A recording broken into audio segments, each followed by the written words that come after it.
Hey everybody, it's Sam here. Thank you for watching today. So I'm going to show you how I've made this spinner card using supplies from my latest Papercraft Society kit.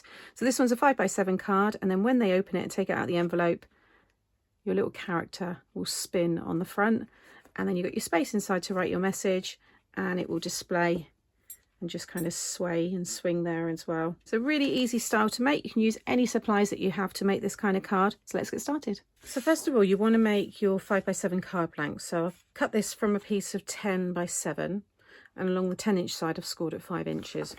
Fold that in half. I've then taken the circle die that comes in the set. That's inside the twisted wire aperture there. And you want to cut this one just on the front of this section here. Now you don't need this to be a circle, it could be a square shape if you wanted to, it could be any shape you want, as long as what you've got in the middle can spin nicely in the middle.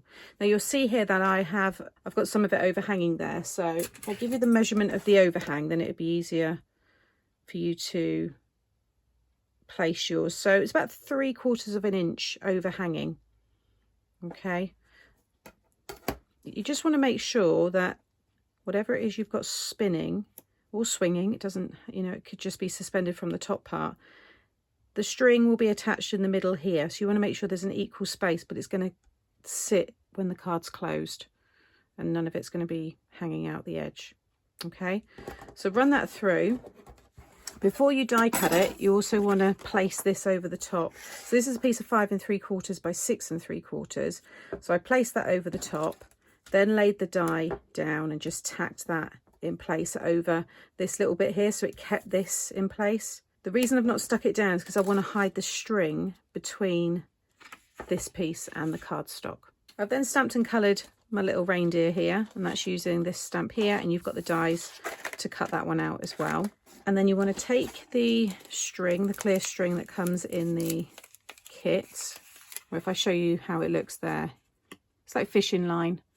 Okay, it's very, very thin, so I'm just taking, you want a piece that's long enough to go under the bottom and the top and hold that all in place. So I'm just going to trim this piece away, and then I'm just going to run some double-sided tape down the middle of each of these pieces. In fact, you only really need to do it on one. We're going to add glue on all the rest.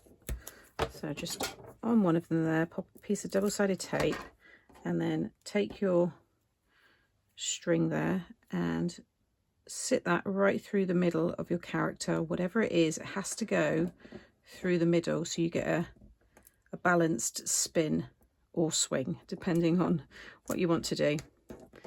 Okay, so that is right through the middle there.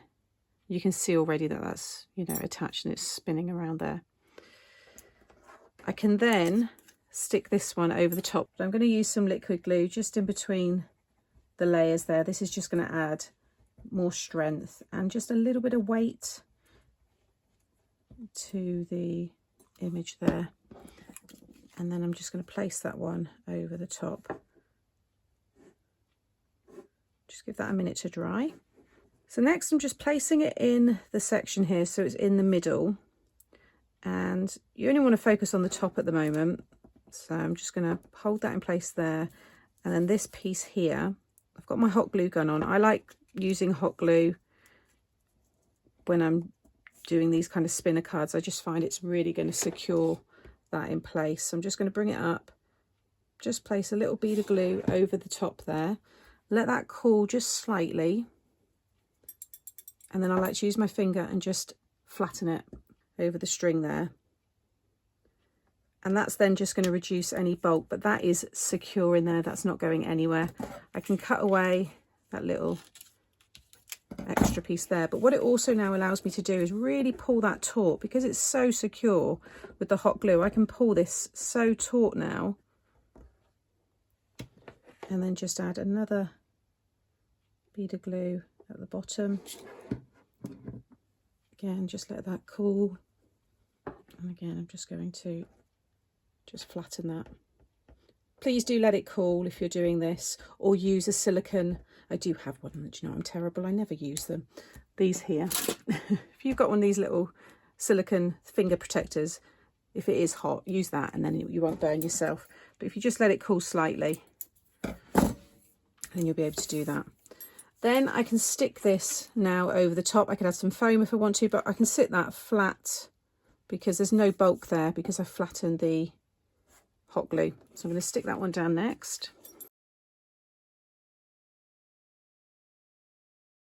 Then use the original small circle, this one here, and then I just took a larger circle from my stash and cut that to create this very thin little frame. I didn't want anything too thick, just a really thin little frame there. So I'm going to add some glue all the way around the edge there. It's easier to pop it onto this piece than that ring because it's so thin. You could use the circle that comes in the set there as well, that aperture one, and you could add all the Christmas lights, but I've got that on other samples and I'll be doing some other demos using that one. Just wanted to show you other ways to use it. So I'm just sticking that down there, and then I can just flip that over and just snip away the excess there. A little bit there, there we go. Okay, so whilst that's been drying, I've cut myself my sentiment, which is the Merry Christmas die here, but you've also got stamped sentiments if you prefer. You've got the sprinkling a little magic there, so you might want to have the angel or the little elf with that sentiment, but I've got the Merry Christmas. I've just popped it up on some foam there. I'm going to have this one just there, and then I've just cut a load of the stars. You get quite a few of them here, so you get this die that cuts the 3, you've got the larger one, and you've got that smaller one there, but you've also got a couple of snowflakes as well if you want to mix those in. But I've just cut the stars using the card that comes in the kit, so it will all match everything. And I'm just going to have some of them lifted on foam, but I just thought I was going to have some stars just all around this kind of area and underneath the sentiment, just to kind of finish it off.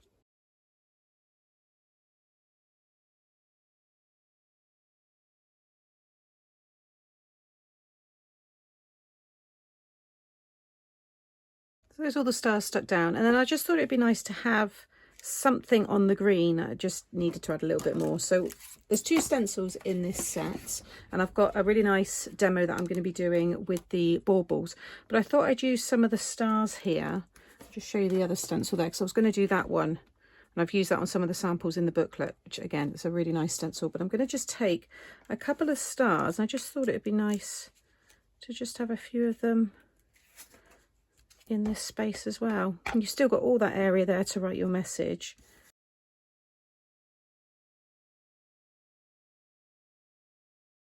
There we go, just adds a little bit more detail and interest inside the card. And then you can wind this up, so just twist it around. It's up to you how many times, probably 10, 15 times. Wind that up and then close the card, pop it in the envelope, and then when they go to open it up, it will spin around. So I hope you've enjoyed this little spinner card that I've shared today using products from my latest Papercraft Society kit. I will be sharing some more tutorials on this channel as well using the kit, and I will share the Facebook craft along that I recently did using this kit below, because you might want to watch that as well. As always, thank you for watching. I'll link all the product that I've used today in the description box below, and I'll be back again soon. Take care. Bye.